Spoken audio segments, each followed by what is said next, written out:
Alright, so just using a standard tuning here, E, A, D, G, B, E, and unfortunately not a super friendly key we're using here, based around a lot of B flat, E flat stuff here. For the intro, fortunately we're just kind of like messing with some like power chord shapes, maybe some sus2, a little bit of major 7 stuff, but we'll just start here by doing a B flat power chord, and I'm kind of hanging out in this first position here. We're going to utilize like some opens and some stuff like that that'll help out in this area, so I kind of like to stay here, so this will be hanging here. So start with the first fret A, 3 on the D, and we're just doing like, you know, 8th note down strums here. Initially we just do about 8 of them. Alright, then we want to jump to the E flat power chord, so 1 D 3 G, just take that set down here. Same deal, strum it out 8 times. Alright, and we just repeat that twice. The first guitar will do that twice. Alright, and over that last E flat, a second guitar will do a little lead thing, nothing too wild, just G string here. We go a couple 3s, 1, 1 on the B, 3, 1, 3, 1 on the B. Something like that.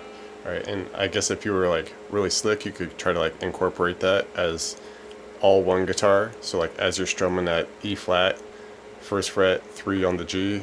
Okay, you're just kind of counting that as a strum there. And then you just kind of have that one barred under it on the B. And then just do the back and forth with the pinky and the barred 1 on the 3 here. Okay, just try to make it all kind of part of that one chord strumming. So you could do that too if you just want to make it all one guitar there. Once we get into the verse, the timing of each chord kind of doubles. So we'll be at our B flat, the 1A, 3D, and now we're going to make it kind of like this, because there's 2 guitars going on. One of them kind of plays around with like the suspended stuff, and one of them just kind of does like the power chord stuff. So I'm going to try to like incorporate both of them into one thing here. So we'll be kind of going back and forth with like the power chord of the B flat here, the 1A, 3D, like strumming that out a few times, and then we'll mix in like the sus2, which is like the adding the 3G and the 1B with it. So do like a few strums of the power chord, then maybe hit the full sus all the way down to the B. Alright, back to the power chord for a couple. Strum the full thing. Back to the chord. So just kind of like bouncing that sus2 in like every few strums or so.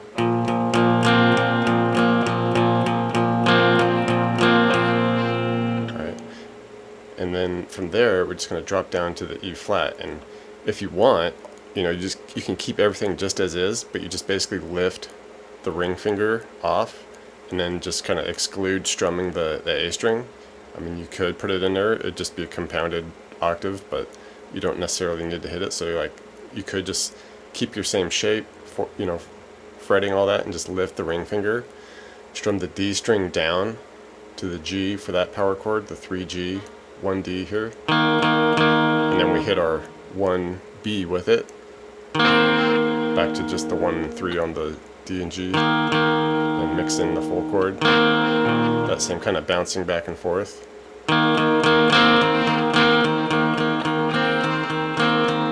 Alright, so, you know, pretty simple, just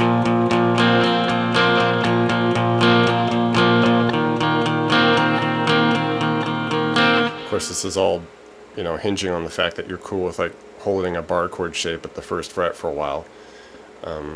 That might be a struggle. So if you need to just kind of shift off the bar and just move down a set, you can do that too. It's up to you. You know, maybe you're not as good with the pinky as you would hope. So you could just drop down like that too if you wanted. But here, this next chord is kind of where like utilizing the opens starts to really help, because we want that same E flat that we were doing, but now we need a D note bass over the top of it. So we just open the D string, keep our same 3 on the G and the 1 on the B, and it's that same just bouncing with the D and G initially, then mix in the B string with it. So it's like a E flat 5, D on top, mixing in a 6 note.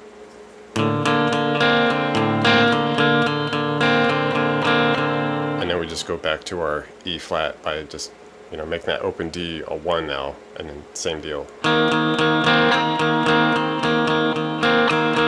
and then we would do the whole thing again, but at the very end, when we get to our E flat, we just do that about half as long, and then we do this little, you know, E flat 5 to major 7 kind of dynamic at the end, which is basically just come up to like the 3 G 4 B, and just go 1 2 3 4, lift off to just 3s on the G and B, 1 2 3 4,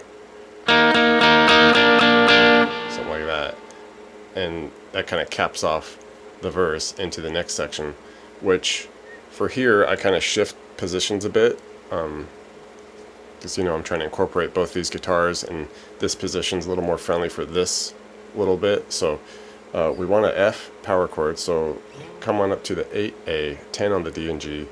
We're going to strum this out, you know, 16 times. Something like that. You know, 4 times 4, so yeah. And then we're going to go to an E flat, but we're going to do this voicing here. Just 2 frets down, the 6A, 8 on the D and G. Strum that out about 6 times, and then we want this major 7, which is basically just taking that 8 on the G and making it a 7. Alright, and then just do that twice.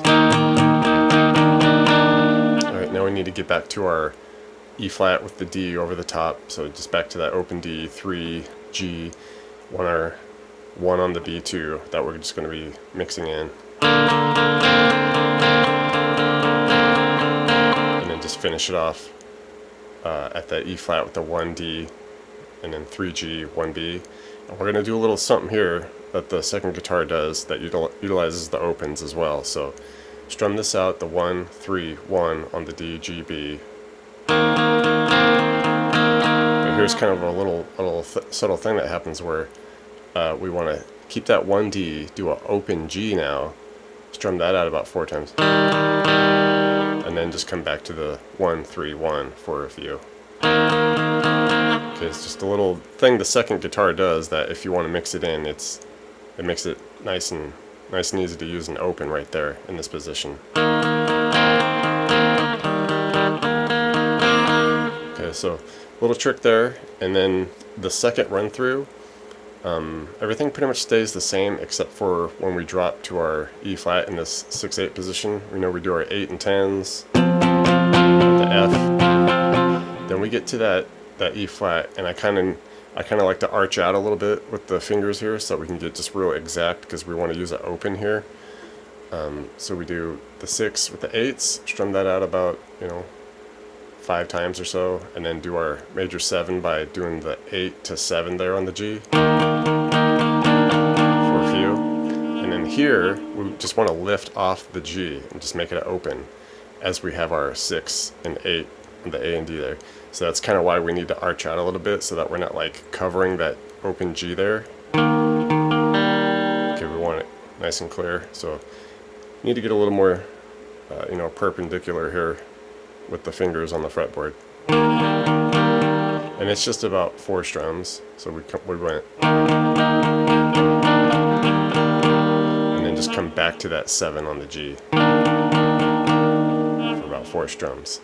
And then we can drop down and finish the same way we did the previous section, the open D, 3 with the 1s, and then do the E flat, and then lift the 3 off to open, back to 3. Okay, so just little kind of shifting things that happen if we're wanting to like incorporate both guitars, what they're doing. I guess if you wanted to just totally simplify it, you could like leave some notes out here and not worry about what the second guitar is doing. So your choice there. And other than that, we get this outro bit where we're just picking through a B flat sus to a E flat 6 sus2, and it's just the same shape, just kind of including a different string each time. So we're picking through the 3D, 1B, 3G, 3D, and then repeat that, a couple times. Alright, and then we just kind of hit the 1B and then just start it back over, so it kind of skips a little bit there.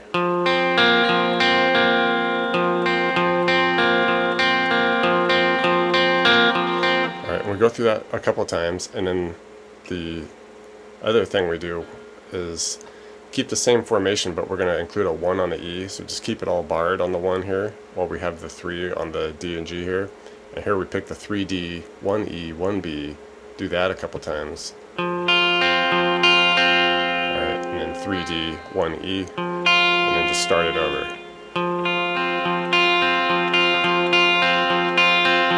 And we just do each spot twice, and that's basically what the second guitar is doing over the chorus progression at the very end of the song.